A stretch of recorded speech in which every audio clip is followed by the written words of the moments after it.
The winter of 1692 didn't just bring snow to Salem Village. It brought a silence so heavy it felt like a physical weight. In the Massachusetts Bay Colony, the air smelled of wet pine and paranoia. This wasn't just a town, it was a pressure cooker of religious extremism, land disputes, and the constant gnawing fear of the frontier, the dark woods where the savage resided and where the devil was said to hold his court. In the kitchen of Reverend Samuel Parris, the fire flickered low. Two girls, 9-year-old Betty Parris and 11-year-old Abigail Williams, sat huddled together. They weren't playing with dolls. They were looking into a Venus glass, an egg white dropped into water to scry the future. Then, the screaming started. It wasn't a normal scream. It was a guttural, inhuman sound that seemed to tear through the floorboards.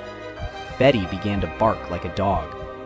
Abigail threw herself across the room, her limbs contorting into shapes the human frame shouldn't sustain. The doctor was called. He didn't bring medicine. He brought a verdict that would become a death sentence for 20 people. The hand of the devil is upon them. The news spread like a virus.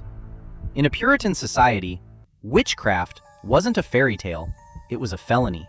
It was treason against God. Samuel Parris, a man whose ministry was failing and whose ego was bruised by local politics, saw an opportunity. He pressured the girls. Who is hurting you? Who is the specter that pinches your skin in the night? The girls, terrified of being punished for their forbidden fortune-telling, pointed fingers. They chose the outsiders. They chose the easy targets. Tituba, the enslaved woman in the Parris household. Sarah Good, a homeless beggar known for muttering under her breath. Sarah Osborne, an elderly woman who hadn't attended church in years. The arrests were swift. The examinations were a circus. Tituba, realizing she was the primary target, did something brilliant and terrifying. She confessed. She spun a tale of red cats, black dogs, and a tall man from Boston who carried a book written in blood. She claimed she had signed it. She claimed there were others. The match was struck. Salem was officially on fire. By April, the affliction had jumped from Betty and Abigail to a dozen other girls. They became the most powerful people in the colony. They were the Circle Girls. The trials moved from the small village tavern to the meeting house. The atmosphere was electric.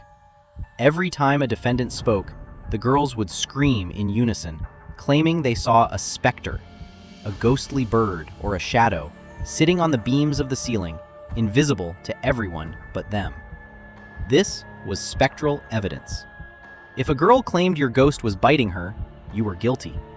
There was no defense against a ghost. The fall of the mighty. The accusations stopped targeting the poor. They went for the respected. Rebecca Nurse, a 71-year-old grandmother of legendary piety. When she was accused, the town gasped. But the girls put on such a violent display of fits in the courtroom that the judges, fearing for their own souls, sentenced the saintly woman to death. John Proctor, a blunt, hard-working tavern owner who called the girls frauds. His bravery was his downfall. He became a target of Abigail Williams's obsession. The pace of the arrests moved from 1 a week to 5 a day.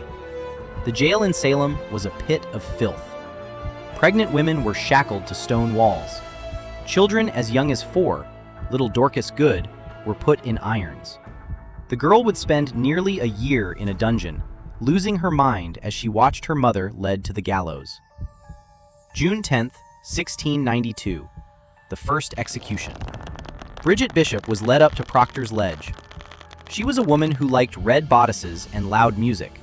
Sins enough in Salem. As she swung, the crowd didn't cheer. They watched in a mounting, sickening dread. The heat of July and August brought more. 5 women in July, 5 people in August.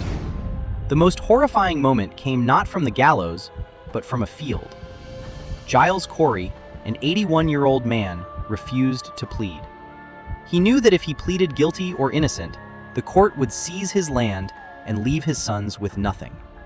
The legal remedy for standing mute was peine forte et dure, strong and hard pain. They laid him on the ground. They placed a wooden board over his chest. They began to pile heavy field stones on top of him, one by one. For 2 days, Giles Corey was crushed. Every time the sheriff asked for a plea, Corey gave the same 2-word answer: more weight. His ribs snapped. His tongue was forced out of his mouth. He died a hero, silent and stubborn, his land saved for his family. By September, the bloodlust was reaching a breaking point. George Burroughs, a former minister, was brought to the gallows. He did the impossible. He recited the Lord's Prayer perfectly. According to witch lore, a wizard could not speak the prayer without stumbling. The crowd surged forward to save him. But Cotton Mather, the influential minister on horseback, shouted them down. He told them the devil could transform into an angel of light. Burroughs swung. The crowd felt a shift. The air changed. The Circle Girls made a fatal mistake. They began to accuse the wrong people. They accused the wife of Governor William Phipps. They accused the highest-ranking ministers in Boston. The elite realized that if the girls weren't stopped, no one, not even the judges, would be safe. In October, Governor Phipps dissolved the court of Oyer and Terminer. Spectral evidence was banned. The remaining prisoners were pardoned, though many had to pay for their own jail stay to be released. The body count: 19 hanged, 1 crushed to death. At least 5 died in the freezing, typhus-ridden jails. Hundreds of lives ruined. Years later, Ann Putnam Jr., one of the lead accusers, stood in the church and begged for forgiveness. She claimed the devil had deceived her.